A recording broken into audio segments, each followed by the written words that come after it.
What's better than this? Guys being dudes.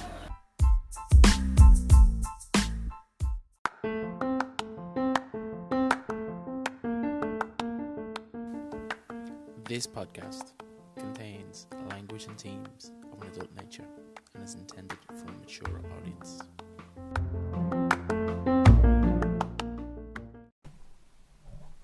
Hello and welcome to the Busted Barstools podcast, episode 4, season 2. Unfortunately, Berric can't be with us today, so you're just joined by myself, the Sasquatch, and the last bastion of research, the Doctor. How are we? We all good? Good. Not too bad for a Monday. Although I'm pretty worn out after that weekend. My God, it was exciting for sports. There's not a whole lot of point in beating around the bush. With a lot to get through. It was certainly one of the more,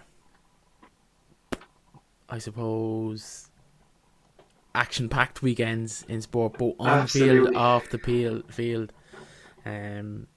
We might just kick it off with a quick look at the Premier League on the far side of the pond. As I'm sure a lot of you are aware, there was some phenomenal results over the weekend. The last two games of the weekend, I suppose, are being the key. But you might just give us a quick run through of the other fixtures this weekend there, Doc. Yeah, so a lot of goals. I think if my maths is correctly, there was 41 or 42 goals. Yeah, about 41. So basically, Chelsea came out in the second half of their game at Stamford Bridge and annihilated Crystal Palace 4-0. Surprisingly, Everton are top 4 wins from 4. They beat Brighton 4-2. Leeds and Man City was exciting-ish because it was kind of Guardiola against Bielsa. People were like, no, Man City will fucking trounce them. But they got a draw out of it. Game for the purists, I think, Yeah, on a rainy night in Leeds. 1-1 that match was. Sterling, I didn't see the first half. I did see the second half, though. So Sterling got them off to a good start, 1-0. Apparently it was a screamer. I'm going to need to watch that back. And then Leeds put in a good showing in the second half and they got their equaliser. So good result there. Poor result for Man City. They've had a bad enough start, actually, to be fair. They're only on 4 points. They played 3 games, but, you know, it's going to be a long season. Burnley still went out a win. They were beaten 3-1 by Newcastle, St James's Park. For some reason, and Berric isn't here, but West Ham seem to be on fire when David Moyes isn't on the touchline. He's still out, and they've beaten a pretty impressive Leicester side 3-0. Yeah, that's at the King Power 7-0 across the past 2 games. Yeah, fucking hell. Young Jared Bowen on the score sheet for them as well. It's pretty good for the kid. So, hope to see them have a good season, actually. I can remember we were discussing this a couple of times, saying, you know, they're not fucking... A club like that shouldn't be fucking scraping by and getting 40 points and just surviving. Like, they should be getting mid-table up to Europa League spots. Yeah, there should be anywhere between 6th and 10th. Yeah, realistically speaking, given the history, the resources. Like, I know a lot of West Ham fans give out about, but that stadium, for the deal they got it for, it was a fantastic piece of business. Say. Yeah, and then no surprise there that Southampton beat West Brom 2-0, I suppose. And then the Arsenal, Gunnosaurus, God bless him, got made redundant today. Given the P45 today as Arsenal. So they must be planning on a big signing. As Arsenal offer, I just read there, they need the money. Yeah. Offered the 45 million to let it go for a party. Interesting move. Yeah. I suppose a lot of this comes down to Stan Kroenke. For those who don't know, he's the owner of Kroenke Sports Management, I think it's called. They own a number of sports teams around the globe. So they own the LA Rams, the Denver Nuggets, on top of a host of other sides you probably never even heard of. But where a lot of his money actually comes from is his wife is one of the Walmart's So, right, I very rich and see. powerful family in America. Yes. And if you follow the NFL, you notice the Rams have moved into a new stadium. Denver Nuggets had their arena redeveloped a number of years ago. So the talk is, how true this is that Arsenal is now his next project. And it would kind of fall in line with how he does things. He tends to buy a new team, observe for 5 to 6 years. Yeah. Then he tends to start making some pretty radical changes. You'll have heard about Arsenal streamlining the workforce over COVID. Perfect excuse to do it. I mean, they got rid of Pat Rice, who'd been there for 12 years without holding any serious role. So, yeah, interestingly enough as well, that was Sheffield United's first goal of the season as well. So a far cry. That's right, yeah. In their performance last year. Wolves struggling against Fulham 1-0. And then I suppose the two games everyone's mad to discuss. Yeah, this is the absolute definition of Super Sunday. Absolute definition. I don't think anyone saw this coming. To be quite honest, as a Man United fan, I was nervous. I was like, Tottenham might fucking sneak a win here. I'd be happy with a draw. Given the way they were just terrible against Crystal Palace. Brighton, they scraped by with a 3-2 win. So lucky to get the win right at the end in like the 100th minute. And then do well in the Carabao Cup, and then just had a dream start after 2 minutes, gone 1-0 up, and then fuck me, things just got wild after that. Like beyond, I can't even sum that up. Like Tottenham were amazing. Harry Maguire was fucking shy. Like just terrible. Like the thing I have to say, you've got to ask a question. I think United, like obviously you see they're pretty close to sealing that Cavani deal. Yeah. The money should not be invested in players. It needs to be invested in coaching, because you buy all these players. Like Marcus Rojo came to the club, would have at the time been acknowledged to be a good, decent defender. Harry Maguire, paid top dollar for him at the time. Was believed to be a good defender. Luke Shaw, at the time, was believed to be the up and coming English defender. Yeah. Like, you keep signing all these defenders, but I think the money needs to go into coaching. Yeah. Okay, that's an interesting point. Yeah, I'd say the next. I know we're that dreaded international break. Yeah, we're headed into. So we'll be excited for the next for match day 5. But I could imagine a lot will go on behind closed doors during that international break as decides the direction of the club itself and what it is they're going to do. It hasn't been a great transfer window for them either, although I think they're making 2 or 3 signings today. So what's 11 o'clock is when it closes. 11 o'clock tonight, yeah. So tuning in. Tellez from Porto. Yeah. Porto, yeah. They have Van de Beek in, yeah. They have Van de Beek in, Cavani. I think they just need to stop in the pursuit of Jadon Sancho. I think I said this last week. It's gone on long enough. It's fucking ridiculous now. What was the quote from Dortmund over the weekend? It was like, we've said no 27 times. I wouldn't be surprised. But yeah, a couple of talking points on that was obviously United just fell to pieces. They were like 4-1 down after 45 minutes, but Martial sending off was very, very controversial in that, like, Lamela struck him. It was Lamela, wasn't it? It was Lamela, yeah. Had struck him forced, but what Solskjaer was saying, I commend him for not going down and like falling all over the place, but then like Martial reacted, which he shouldn't have. But you can't really tell when you're in those situations. Do you know what I mean? What the player's thinking. It's purely natural reaction or reflex. But then Lamela goes down like a sack of spuds. Like a sack of spuds, as if he's after getting a smack of a train on the chin. Yeah. And then Martial gets sent off. It was only 2-1 at that time. Yeah, and then the goals start flowing after that. So look, it's very hard to say. Yeah. Yeah, I know. say Yeah, no, that it is very it hard to say. influenced the decision, but at the time, it did seem like United had a few chances then as well to maybe equalise. Yeah, It's very hard to get bet 6-1 and say, look, the red card was a decisive moment in the game. yeah, But I do think there is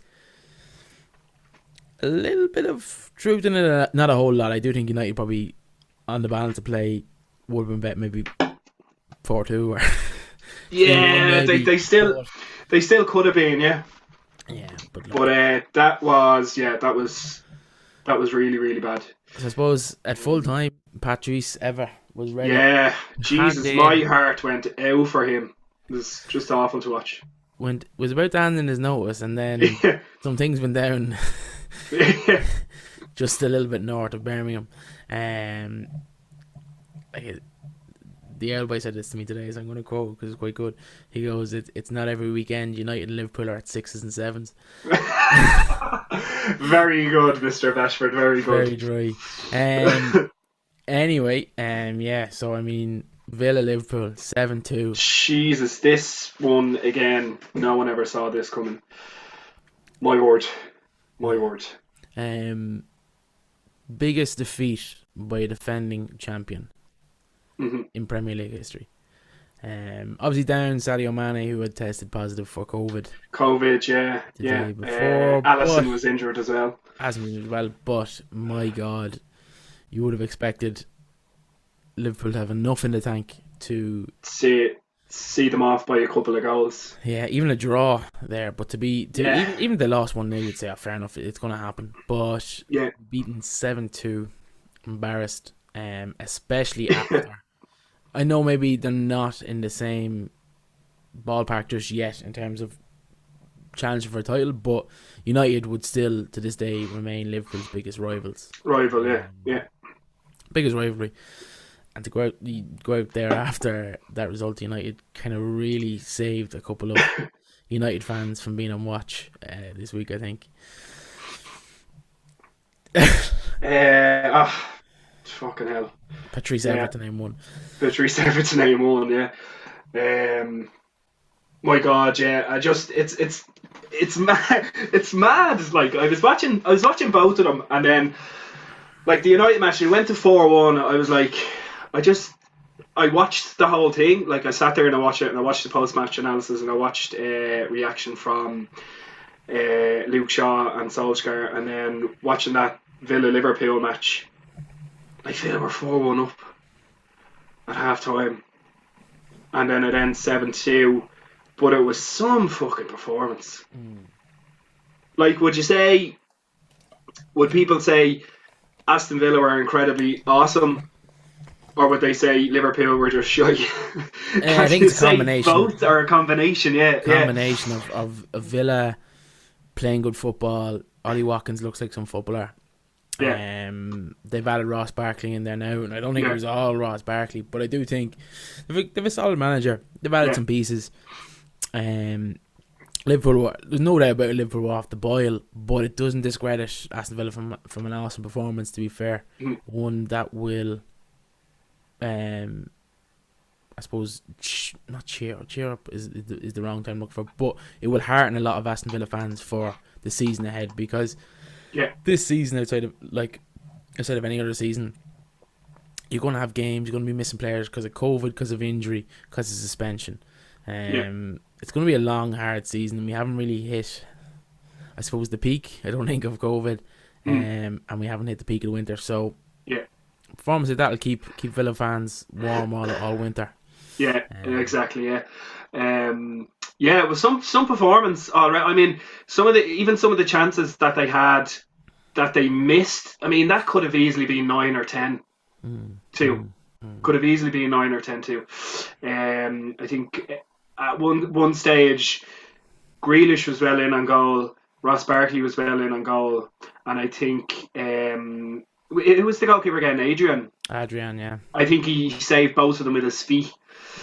But Jesus, I mean, the amount of times he ran on goal, it was just incredible. And then Grealish got 2 goals and 3 assists, so it's like some kind of record for involvements in goals in the Premier League. Now I could be wrong about that. I'm sure there's more. Very weak to have him in your fantasy football side, I think. Yeah. And just on top of that, as well as Everton, Aston Villa are 3 wins out of 3 because they didn't play in the first weekend. Second because of goal difference. Oh, second because of goal difference. Sorry, second because of goal difference. But they're unbeaten, 3 wins from 3. So fair play to them. They'll like you said, they'll fucking. It's going to be a long season, but they'll take heart from that good start, and hopefully they'll have a decent season. Well, look, and finish somewhere. That win might, you never know. Just with it being transfer deadline day, anyone that was kind of on the fence, maybe that they were looking at joining, might now be a bit more willing to go to Villa. Yeah. And you're going to take a week's break now, week's holidays, sitting on that now and saying, right, let's hit the ground running as soon as we turn. They're not going to have an awful lot of players away on international duty. Probably Tyrone Mings. Yeah. Grealish, is he in the English squad this time? Grealish, I think it is. John McGinn would be away. He's Scottish. I want to say Scottish. John McGinn. Yeah, I think so. Yeah, I think it's Scottish. Yeah. Scottish Northern Ireland. Who else? Yeah, there'd be a few others, but they're not. Emilio Martinez, yeah. Let's go with Argentina. His Argentinian debut, which, after the amount of time he gives to ourselves at Arsenal, fully deserved. Very loyal servant. I suppose other happenings around the world of football, while we are covering association football. Strange one in Italy. Napoli were due to play Juventus over the weekend, and there was a number of COVID cases in the Naples area. As a result, Napoli were advised by local government not to travel. They informed Serie A of this, but Juve, I think, and I'm willing to be correct on this, because I read it on a fairly dodgy source, probably not a real reliable source. In order for Juve to get the points, they had to show up. So Juve showed up, did their warm-up, and then the game was postponed, and I think they were given points. Yeah. Because of the late withdrawal in Napoli, because they literally got the... Yeah. It's a bit tactical, a bit maybe not in the spirit of the game, but there is a bit of a rivalry between Juventus and Napoli. I know the people in Naples aren't huge fans of northern Italy. So, interesting one. Very interesting, yeah. So I think basically that means Juventus just get a forfeit of 3-0. Yeah. Which is, could affect, like, goal difference. Like, that's not a tie you'd imagine being 3-0. So could pay dividends at the end of the season. Yeah. There was, apart from that, just to do a quick kind of rundown about kind of things going on in Europe, there was also the... Oh no, that was... Beg my pardon. That was, yeah. Sorry, I thought it was... Who's the other big rivalry? Is it Lazio-Roma? Lazio-Roma would be sorry, that wasn't on. I thought that was at the weekend. No, Lazio played Inter. It was 1-1. But Atalanta coming on strong again. They whacked in something like 98 goals. They had a 5-2 win. Can't seem to stop scoring. And then I suppose one of the big ones yesterday in the Bundesliga, Lewandowski with 4 goals. Yeah. It was Bayern Munich 4, Hertha Berlin 3. So that was a pretty close one as well. Tight at the top in the Scottish Premier League. Pub League, as some people may call it. But Celtic had a 2-0 win over St Johnstone. Rangers had a 2-0 win over Ross County. Celtic still have a game in hand, and Rangers are 1 point ahead. But like I said, we're going into the international break now, so we won't see that for 2 weeks. Yeah. Another strange one, just to bring his going stateside again already. In the MLS, the new side San Diego Loyal, they're called. They are co-founded. Landon Donovan basically is a co-founder, president, and the manager, and they have an openly homosexual player who was abused in the pitch, and they decided to walk off. It also follows, I think, about 3, maybe 4 weeks ago, they had a African American player receive racial abuse, and they walked off again. So it's quite good, quite heartening to see a club actually taking action, because you often see scenes in Serie A and you always ask the question, just walk off. Just walk off, exactly, yeah. So that's twice in under a month maybe They've actually walked off the field, which is not easy to do as the new side in the league, the San Diego Loyal. So fair play to them. Yeah, fair play, guys. Sport has no place for bigotry. While we've gone to the stateside, we may as well tip on to another crazy week in the NFL. To be quite frank, some interesting results, some interesting off the field incidents. So first and foremost, the news filtered through on Thursday that a number of Tennessee Titan players had tested positive for COVID. As a result, that game against the Steelers was suspended till I think week 8. And we kind of accepted it, and then the news broke that Cam Newton tested positive for COVID. They, of course, due to play the Kansas City Chiefs tonight. Tonight. It was postponed to Monday night, which was, at the time, we kind of thought it was going to be a full postponement, the same as the Tennessee Titans in the Steelers game. And then a Saints player tested positive for COVID, and we thought, well, that's 3 games in the same game week. However, the Saints player was actually a false negative, so that game went ahead, and the Patriots-Chiefs games is going ahead. Number of talking points, I suppose, to quickly run through it. Joe Burrow, number 1 draft pick, picked up his first win last night, a 33-25 victory for the Cincinnati Bengals over Jacksonville. I think there was a stat post. I think he's the first rookie in NFL history to have 300-plus yard games. That is correct, yes. Yeah, so brilliant one. Arguably the pick of the night was the Cleveland Browns victory against the Cowboys, 49 points to 38. Free scoring game with Odell Beckham maybe ready to come back, scoring 3 touchdowns. Also, a very interesting talking point, and probably the worst game of the round. The Giants faced off against the Rams. Now, the NFL was probably looking forward to this game because it's 2 biggest markets in New York and LA. First time playing against each other. And it was a puke fest. It was probably the worst game of the season. However, it was marred by a bit of controversy. So, wide receiver for New York Giants is Golden Tate, and cornerback for the LA Rams is Jalen Ramsey. At the end of the match, they had to be separated. Bit of a kerfuffle, and carried on. And I think at one stage, Jalen Ramsey was waiting outside the change room for Golden Tate to come out. I suppose what it transpires down to is a bit of off-field drama. It's all alleged, as per usual, but the sister of Golden Tate was in a relationship with Jalen Ramsey, and while pregnant, he left her for a Las Vegas dancer, I think is the term used, and she doesn't do the can. Let me put it that way. So that's kind of been back and forward on Twitter and stuff over the last kind of year. I think this was their first matchup, so a bit of fireworks at the end was the only thing that could save a poor game.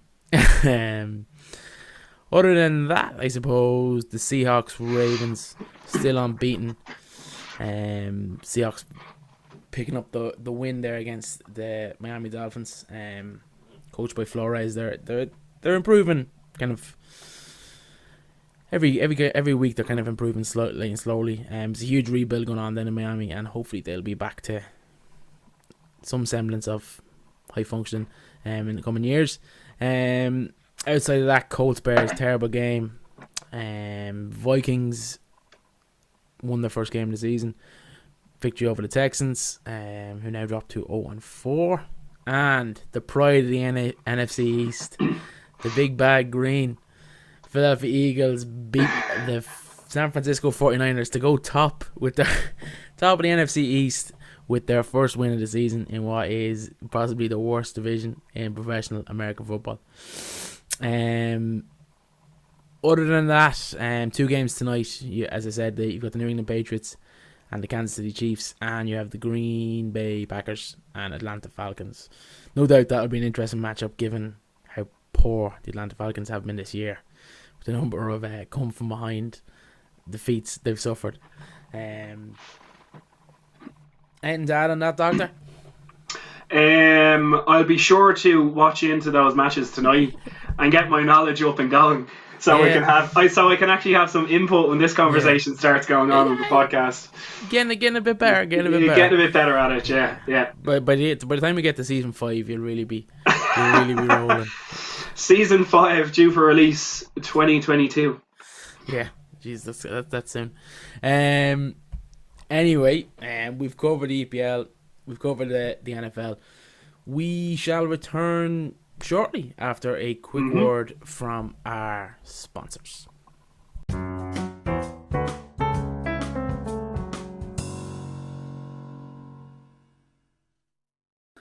Hi everyone, it's the Sasquatch here from the Busted Barstools podcast. This episode and all episodes in season 2 are produced in partnership with the Square Ball. The Square Ball is located just off Marion Square. It has dozens of screens showing televised sport and award-winning barbecue, making it the perfect spot in Dublin to catch the game. For more information or to book in, please visit the-square-ball.com. Thanks.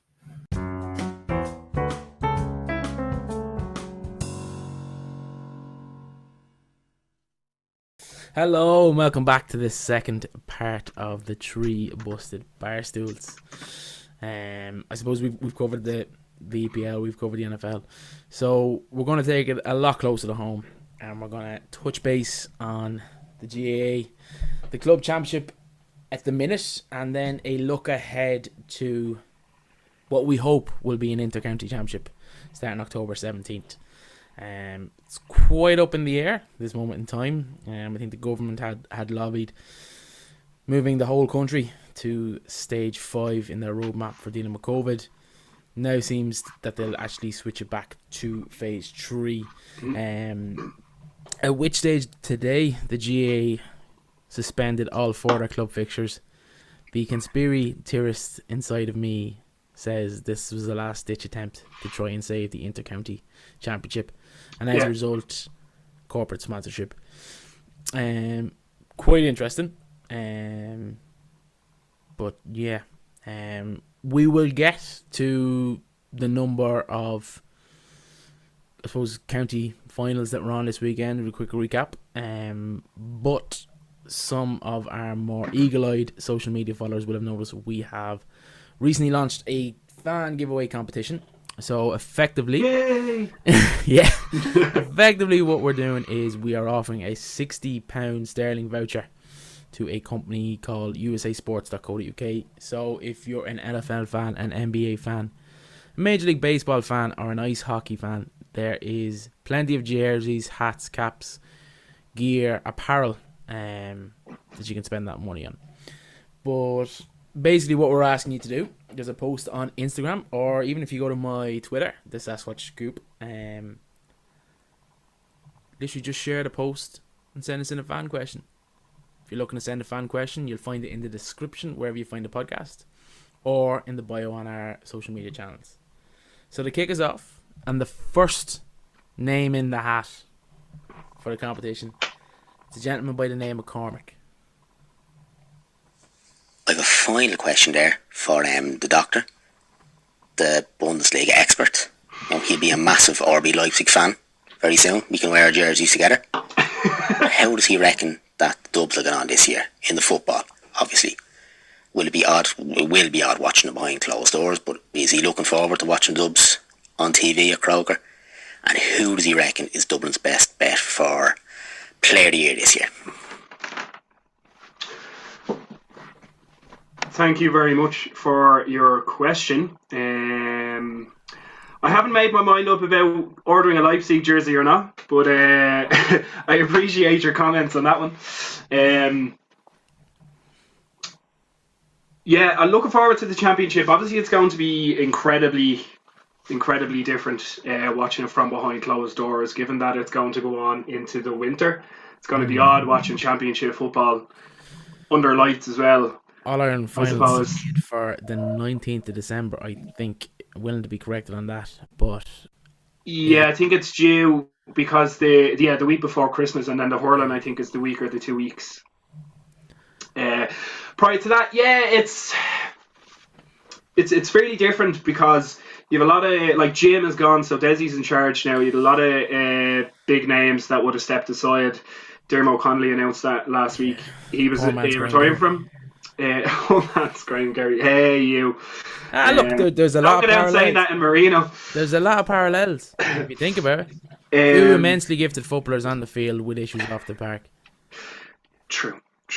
Who else? Dr. Jack. Obviously, he's down in Kilkenny now in St. Luke, so he has a lot of focus on his career as a doctor, obviously, with COVID and stuff going on.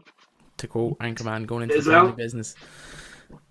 Not Anchorman. Step Brothers.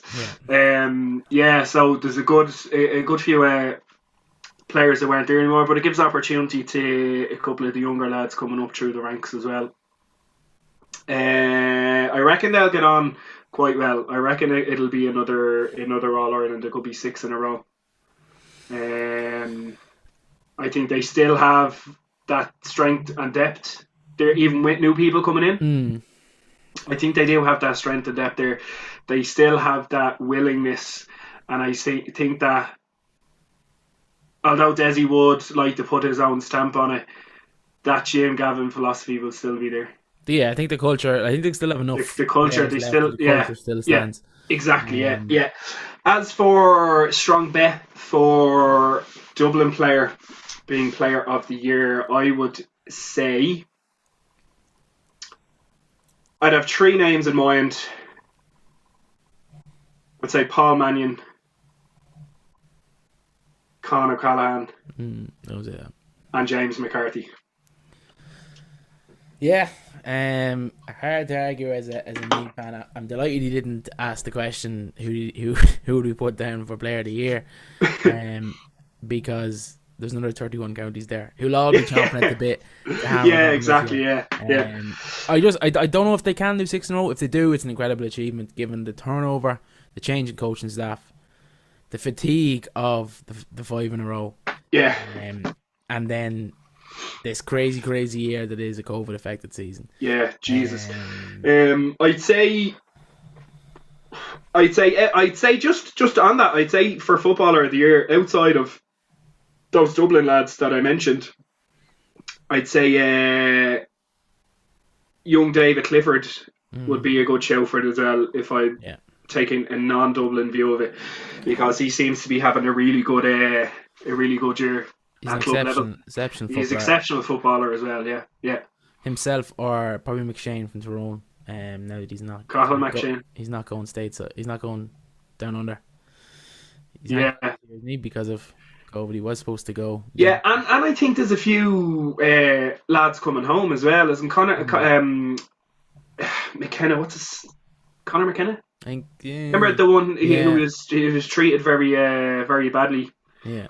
He had a test over there. I think he's coming home, and somebody else now. I forget the name of the other person, but it'd be interesting to see the Tyrone team as well this year, actually.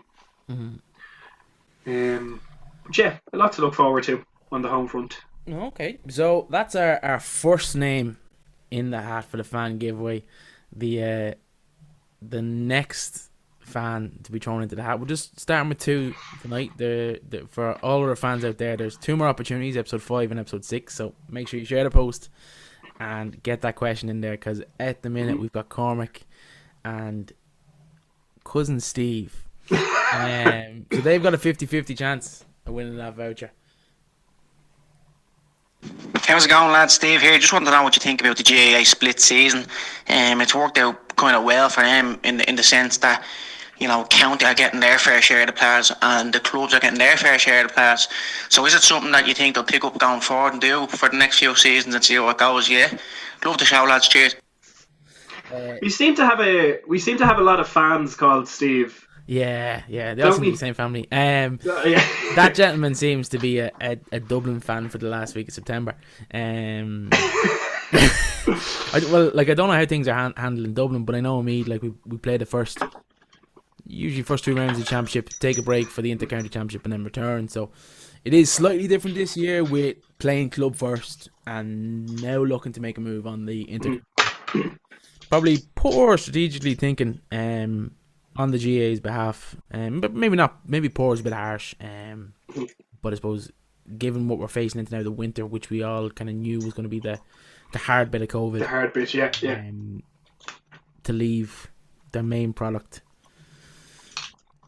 operating that window, probably a bit short-sighted.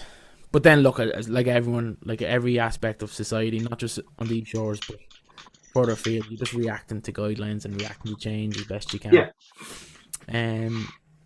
To answer his question, which I don't really know what the question is, very difficult. But I would say, it's going to be an interesting championship. Yeah. It's just pure Intercounty Championship. Yeah. Yeah, it's just pure knockout now, isn't it? It's like the old format before backdoor. Pretty much. So no backdoor. Yeah. They'll teach you just your 4 provincial winners and into an All-Ireland semi-final with you. Yeah. Yeah, you've got a lot of people who are against backdoor, traditionalists who in favour of just having your provincial champions. See what I think. Like I think we've said countless times on this podcast, COVID is going to show you who the leaders are in sport and who. It's a great opportunity for people to start thinking outside the box. Yeah. Do real unusual things. And I do think a number of sports are really going to have a hard look at themselves and look at their revenue model and say, we can't be reliant on fans and fans alone as a revenue turner. We need to... And I don't know what the answer is. If I knew the answer is, I probably wouldn't be here in this podcast. I'd probably be off making it exactly, around the globe. But they need to look at their revenue models and how can they maximise revenue without further tapping fans. My personal opinion. GA are quite guilty on that. Fans are a huge driver in revenue for the GA. Massive. Yeah. But moving on, we hope and pray that we'll have a hurling and a football championship commencing. I think it's October 17th, so it's a little over a fortnight away, a little under a fortnight away, should I say. Hopefully we'll get to a position where we will have that. But what it will look like, even now, we still don't know. But anyway, as previously stated, GA have cancelled all club activity. I don't think it's training is cancelled, but I think it's all matches are cancelled. Matches, yeah. Quick roundup of a number of county finals over the weekend. Cullen won their first Galway Senior Football Championship, beating Mount Bellew Mylock by 212 to 111. Mount Bellew, were you going to say that Mount Bellew Mylock was the team that beat Carfin? The other week. It almost seems fucking pointless now, doesn't it? Because they lost the final. I hate seeing that happen. Yeah, God love them. Yeah, absolutely. Galway also had the hurling final. St Thomas bet Tullamore, 114 to 15 points. In Offaly, Road won their 30th Senior Football Championship, beating Tullamore 9 to 17. An incredible game in Cork, Senior hurling final. Blackrock beat Glen Rovers. They're the two dominant sides in Cork hurling, for anyone that is aware. Beaten by a score of 426 to 418 after extra time. Bit of controversy, I suppose, with Blackrock. Some videos doing social media of their fan celebration, which was not in fitting with, I suppose, the times we're all currently living through. So, quite a strange one. Back in the only county that matters,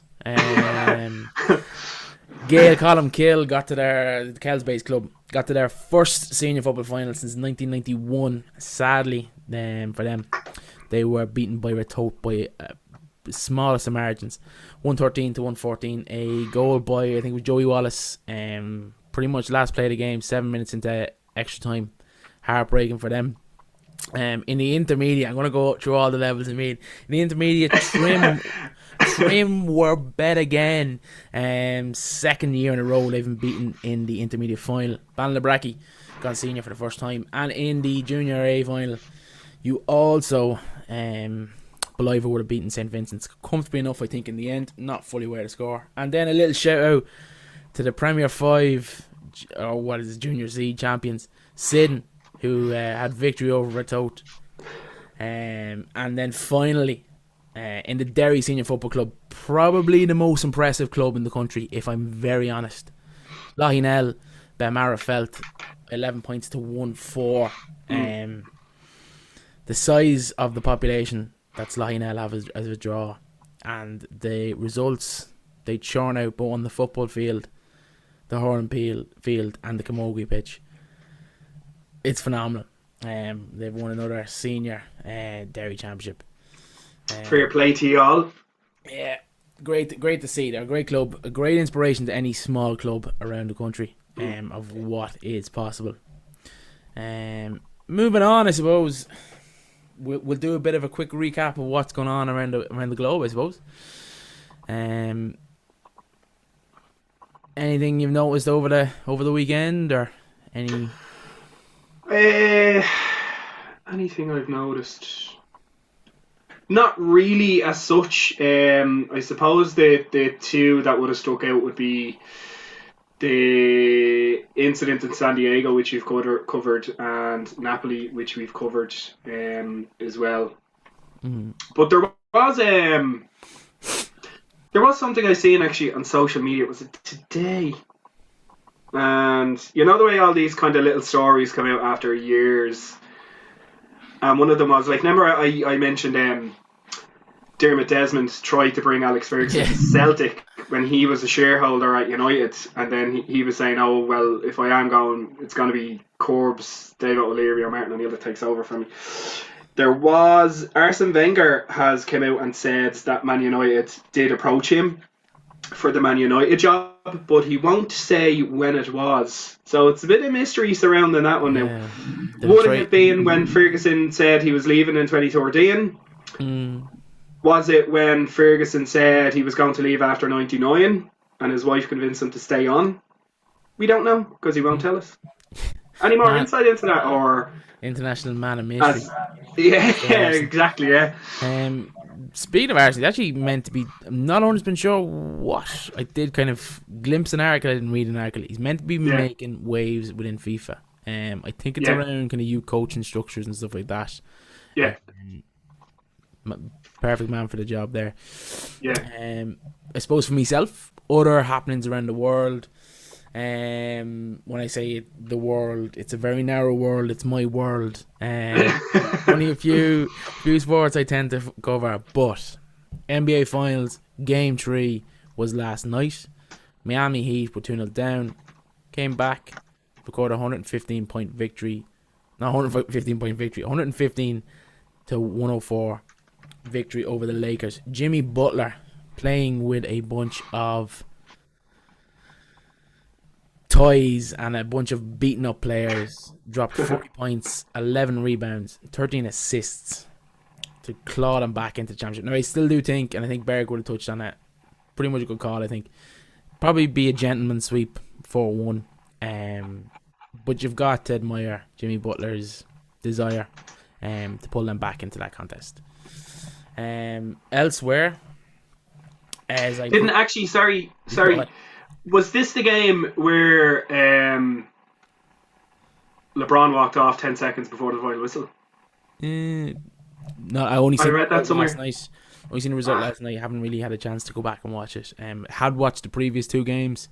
Anthony Davis was phenomenal. I need to stop calling him Antonio.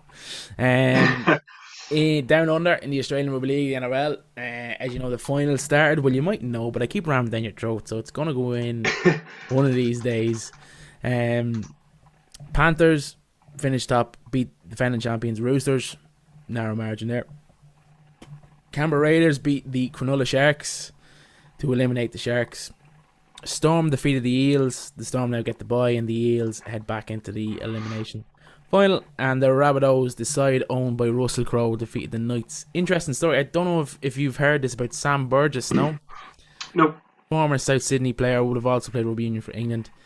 Is currently being investigated for a plethora of allegations ranging from drug abuse to domestic abuse. Just a wild story. Anyone with 10 minutes to spare, just Google Sam Burgess and you'll see all these latest articles. Some of the allegations are insane. But I won't say any more on that because they're all allegations. And then I suppose this weekend you've got the Roosters against the Raiders, a repeat of last year's grand final, and the Eels are going to play the Bunnies on Saturday. Storm and the Panthers, as discussed, are on a bye. And the last bit from myself, October 17th is going to be a crucial day, I think. So, in addition to the GAA Club Championship starting back, we're also due the Champions Cup final, or the European Rugby Cup final. It's been cast a bit of doubt, considering that 9 Racing Metro players and staff have tested positive for COVID-19 there over the course of Thursday, Friday, Saturday. Going to be an interesting one to watch as that develops over the next fortnight. Yeah. Anything to interject, Doctor? I'm trying to think of something there now because I going through social media, another way, like you see like a headline, but you don't go into the article. And you're like, oh, that's very interesting. I might go back to that later on, and you never do. But it kind of sticks in your head, and then you get a text or something. Yeah, I can't really think of anything new. I suppose poor scenes from some very top, well-paid and talented players who should be leading by example more often. There was I think Ed Woodward, I can say, look, that's why I didn't sign him. Character flaw. There was a couple of lads basically got into trouble. Tammy Abraham was one of them. I think Ben Chilwell as well, and I know Jadon Sancho's name is thrown in there. Basically, they broke coronavirus lockdown rules in the UK, and they were having a party. We don't condone anything outside of what's recommended in whatever restriction level or phase that you're in. Yeah, absolutely. Stand by that. I suppose one last thing by me, actually, just remembered. If you're an ice hockey fan, the Tampa Bay Lightning won the Stanley Cup. I think it was over the weekend. I think that may actually be their maiden NHL title. Very much willing to be corrected on that. I don't think Tampa Bay as being in South Florida is a ice hockey stronghold. So that's an achievement for them. It's a bit like when Santo Halpin broke onto the Cork team, and he said his mom's from Fermanagh and his father's from Fiji. Neither a hurling stronghold. Stronghold, yeah. Yeah, I think we might wrap it up. Yeah. Thanks very much for your questions. Yeah, bear in mind as well, you have 2 more opportunities. So share the post, tag us, and send us in a fan question. You'll be entered into the draw to win that £60 voucher for usasports.co.uk. Hopefully we'll be back next week, back to our full complement. As he's not here this week, Doctor, would you like to sign us off? Yes, that was season 2, episode 4 of the 3 Busted Barstools. Apologies for Berric's non-attendance today, but he did have other commitments. We appreciate all your fan questions. We appreciate your follows, and do recommend us. Share our Instagram. Send it on to friends. Send it on to colleagues. Send it on to family members. Join in the action. Don't be afraid to send in questions. And thank you very much. Yeah. I've been the Doctor. Stay safe. Yes, please do stay safe. See you next week. See you next week. That is why I did it at number 5. Are you kidding me?